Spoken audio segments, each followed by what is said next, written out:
not doing it to you. You're a volunteer. You went there. You may hate it, but that's part of the plot.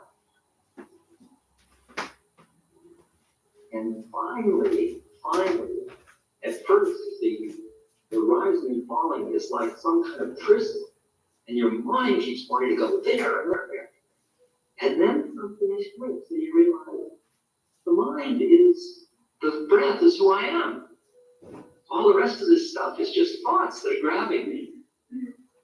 And you start to quiet into the breath until pretty soon all the thoughts are like little teeny bugs around the light. They're all out here at the periphery. You can see each one saying, think me, I'm real, think me. Your back hurts, you're hungry, you should be going home. Stuff like that, it's all around. And it doesn't matter because you just rising, falling, rise. And then you're still, I am following, rising, I am falling, falling. It's just another thought. Keep going in. The only thought you're left with is rising and falling. The only thing is the movement. Until that's all there is and you aren't. Because the whole set of balls you've been juggling of who I am has just lost its power to control you, and all there is the breath.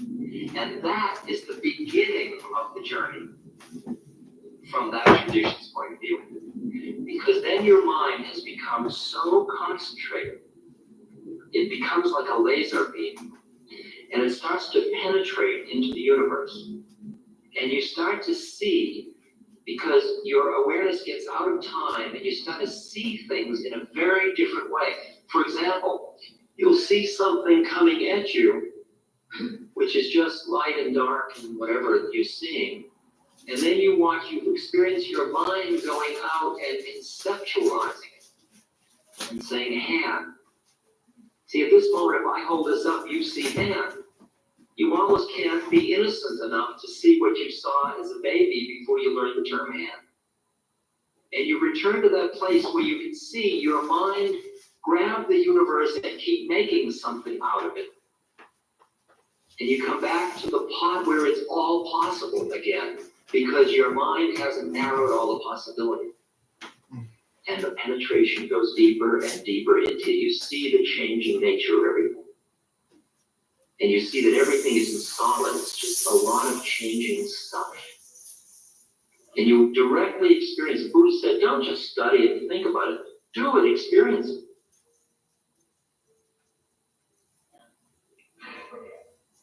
Interesting thing happened. I was sitting in there, I'd been there 2 months, and I was getting really subtle, as you can imagine.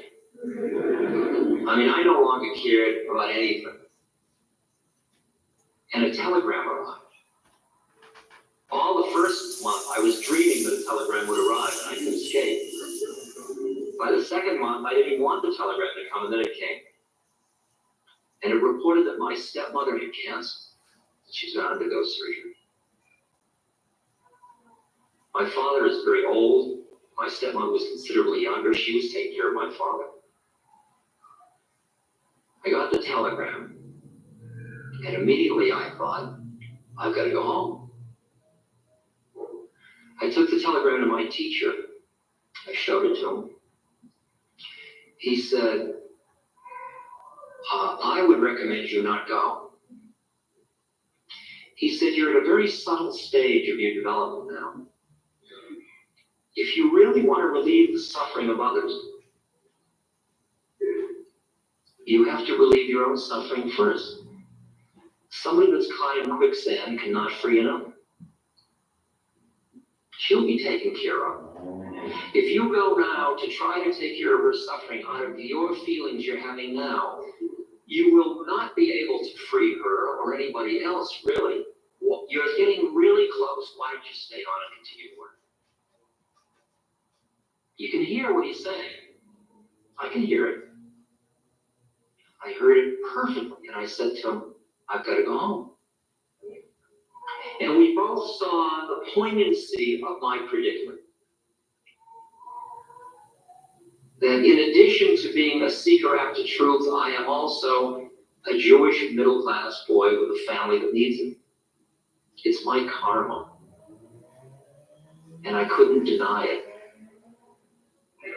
And I went from sitting in the monastery in the cell for 17 hours a day alone for months.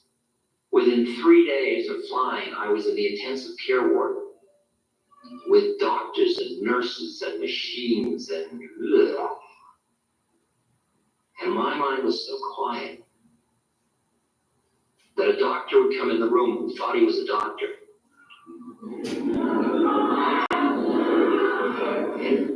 And I just see another awareness rising, falling. And very slowly, that intensive care ward, all the nurses and doctors started to get so soft. And they just started to hang around. They were so happy doing it. And I thought, whatever I'm bringing back is certainly catchy. See, I had an experience. This is a funny one. I had an experience many years before. It was my parents' 40th wedding anniversary. And my mother was already sick with cancer. And this was going to be perhaps their last anniversary. It was on January 1st, their wedding. They got married New Year's Day. The night before, Tim and I and Ralph Metzer and a group of us had a New Year's Eve gathering around the fire with very large doses of LSD. And I have timed it a little wrong because the family gathering was a brunch the next day. And there was no night, of course. We were all just making love by the fire. And in the morning, when I looked in the mirror, I wasn't there. I went to shave, and there was no face. And I thought, I think I'm in trouble.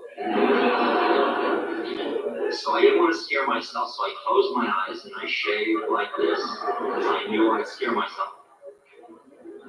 And then I got in the car to drive to my brother's, and the steering wheel kept turning into a snake, and all the people spoke foreign languages. You could tell by looking at their mouths, and I didn't know where I was. I didn't even know who my brother was, but don't scare yourself. You know where you're going, just do it. So I got to my brother's house, and I went in the house, and there were my grandmother and my parents, and my nieces and nephews. They all looked very simian. They all looked like monkeys. And my grandmother was up in a tree scratching herself, and all the different members of the family were just sort of sitting around looking all alike. They all looked exactly the same. And we sat down at brunch. And I was wearing sunglasses, see, and they all figured it was New Year's Eve the night before. You're hungover. Yes, I'm hungover. Don't talk too loud. You know, I did the whole number. They didn't know I was drugged. And I don't know about other Jewish families, but in our family, love is expressed in a very bizarre way. There's this kind of cutting sarcasm. So I was sitting opposite my brother, and he looked over at me, and I was a psychologist at Harvard. And he said, well, how's the nut business? And I saw an arrow come out of his mouth and come across the table. And I psychically reached up, and I took the arrow, and I put it down next to my spoon. And I said to him, gee, Bill, your kids are looking beautiful these days. They're really growing wonderfully. I sent this heart out of my mouth, and it went across. And I saw a look of confusion on his face. And then he said, well, you certainly, on your wisdom, you don't seem to be growing any more hair. Another arrow came out of his mouth. I took the arrow, I put it down next to the other one. I said, Bill, you and Helen are looking younger all the time. It's just incredible. You really look successful and wonderful. It's a good-looking suit. Heart. Confusion. That afternoon, I can't tell you what happened because, of course, I was drunk, but in the afternoon, all the family were sitting around in chairs, huddling, holding each other. The kids were on the laps. Everybody was quiet and content. We got out on the street. Nobody could get in their cars to go away. thought, well, it all looks beautiful to me, but how would I know? Because you know how I am, what state I'm in. So I'll wait and listen. And the next day, there were all these people calling and saying, isn't our family beautiful? Wasn't that an extraordinary day? Wasn't that unusual? And I realized that the minute I was open and felt safe enough to be loving in the presence of the world just the way it was all free to change. That I was no longer in a reactive reaction, in reacting to it. I was responding to it instead of reacting to it. Can you hear that one? Yes, no? And the same in the intensive care ward. So I started to take care of my stepmother, take care of my father. Now, I could have had the model of, if it weren't for them, I'd be getting enlightened. A lot of people come up to me and say, if I didn't have children, I could meditate. They're saying exactly that. But I had learned my lesson, and I realized that it was through my karma that I would become free, not in spite of it. And so I started to take care of my stepmother and be with my father and help my father. And I watched the way in which my mind, just as I'm following the breath, getting my father up. He gets on the walker, walking into the bathroom, lift, push, place, lift, push, place. Toileting, wiping. I watched my mind. Each day that I'd wake him up and take him to the bathroom, I'd be on a different trip. I'd be on the young man serving his father trip. I'd be on the taking care of this old man trip. I'd be on the I'm going to help my father spiritually awaken trip. I'd be on the humor trip, full of jokes. Each day I watched my mind grab and become somebody doing something. But the quietness inside kept making me let go and let go and let go until there was just good morning, blood pressure, sitting up, walking, toileting, bathing, dressing. We were just right here. He was quiet. He was here all the time. He was letting me go through all my nonsense. He was just right here. And slowly I got here. Just in the moment, in the movement, brushing his bridge. Not thinking I'm brushing his bridge. Not thinking, aren't I good to be brushing his bridge? And I began to see that it was a perfect upaya. It was a perfect spiritual practice. It was as good as breathing in and breathing out. Brushing bridge, back and forth, back. Now giving bridge back. And each thing became perfect in what it was. And I started to get so quiet and go into bliss and rapture. No, bliss, rapture. Brushing bridge, brushing bridge. It gets so clean and simple and present. And I was in ecstasy, and my brother Billy said to me, gee, Rich, it's really good of you to be taking care of Dad. Meaning he didn't want to do it. See, I milked it for what I could. I said, well, Bill, somebody's got to do it. You think I was going to tell him that I was in ecstasy? I mean, what kind of a fantasy is that? He's 50 years old, he's living at home taking care of his father. Poor guy. Poor guy. That was what was on the plate in front of me. People say, I want to help the suffering, so I'm going to go to India. And they leave a scene that is such a mess to go relieve suffering. Suffering's right in front of you. And as compassion arises out of emptiness, the quieter you get, the quieter I got in Nepal, the more it felt. I looked out and I felt the nature of the way it was all related, and I was much more in the space where your suffering is my suffering, because if my hand is on the fire, the other hand will pull it out. This hand doesn't say thank you, because it's all one being. It's interesting, we go up and we say we're all one, we're all sisters and brothers, and then we come down and say, but it's my television set. And you learn how to keep those together. As they say in Islam, trust in God, but tie your camel.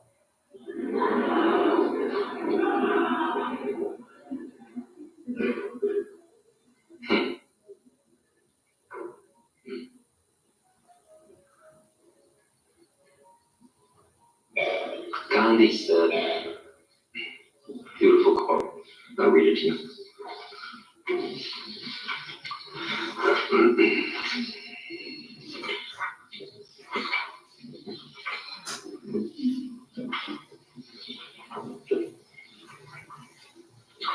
He said, God demands nothing less than complete self-surrender as the price for the only freedom, real freedom, that is worth having. And when a person thus loses, I'll use herself, she immediately finds herself in the service of all that lives. It becomes her delight and recreation. She is a new person, never weary of spending herself in the service of God's creation.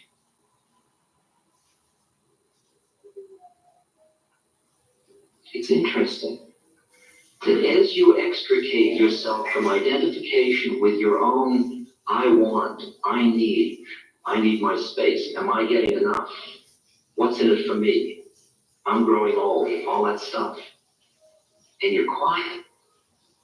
The whole universe is what you are part of. And then the suffering, you just move towards relieving. You become an instrument of it. You're not even busy doing it anymore, because that's just another thought. It's as if you have turned into a compassionate heart, the compassionate heart of the Christ. Not the romantic heart, not the pitying heart, not the empathizing heart. The heart. Ask not for whom the bell tolls.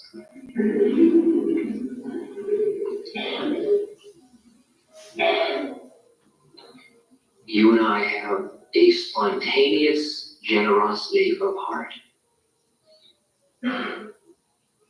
We have the entire source within us, and that source is safe, and it loves, and it reaches out, and you say, my heart goes out to you. The intellect, in the service of our separateness, says, watch out, don't give away the storm to the heart. And your intellect is constantly holding you back. Your heart is constantly doing this. When you realize who you are, that you are free, that you're safe, what can anybody do to you? That's what Christ said. What can you do to me? Shame me, go ahead. Think you got me? Oh, you think it's my body? Go ahead, nail me up. You think you got me? That isn't who I am either. I mean, he made a statement that was very bizarre. It was very far out. He said, look, I am not my body and I'm not my personality, and you can't get me. And you can see the meaning of that. The minute you bought what he did and said, that's true, that was a true act. The minute that opens your faith in the possibility that you aren't who you think you are immediately free from suffering.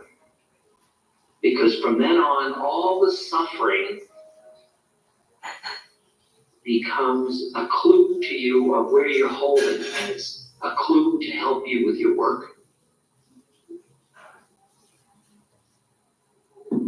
See, when you want to get high, You want to stay away from suffering. You want to go into a cave and get high by yourself. People bring me down.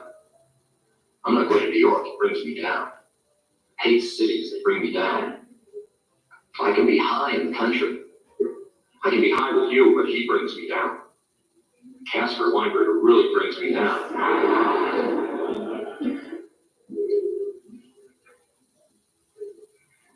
But as long as your high pushes away anything, you are not free, and you're frightened. Because the city will bring you down. Casper will get you.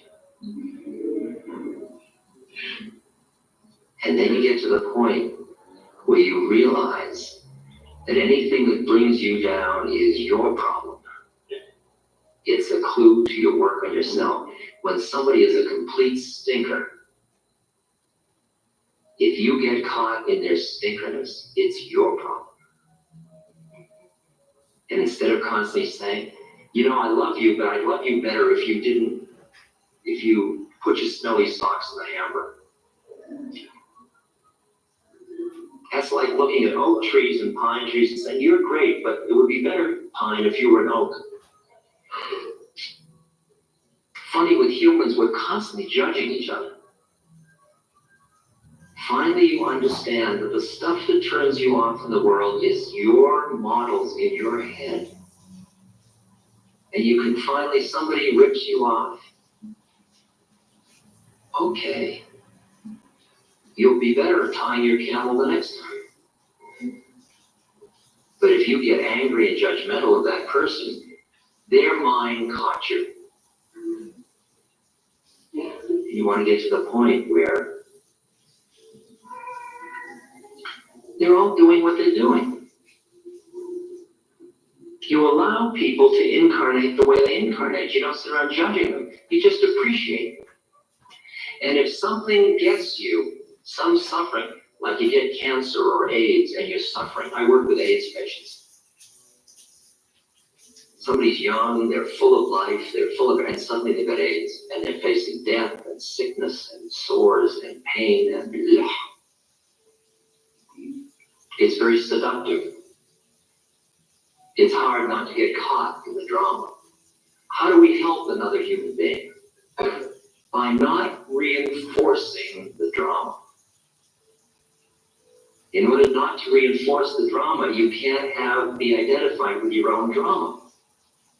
If I sit down with somebody with AIDS and I think I'm helping them, forget it. They're now somebody that needs to be helped. When actually, you here, I'm here. You have an interesting incarnation this time. It includes AIDS.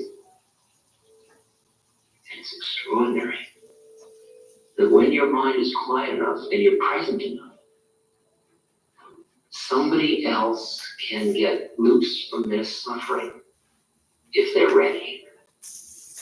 You have no moral right to take away their suffering.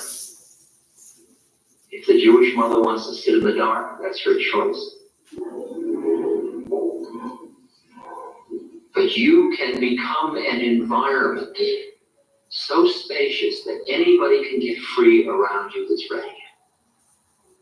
That's why you work on yourself. That's what help you offer. You work on yourself through everything in your life. And when something catches you, it's a good chance to work on yourself. When somebody gets you angry, it's just the guru in drag who's come to show you your stash of clinging of mind. Okay, that's a clue I'm supposed to stop. When babies cry, I was told,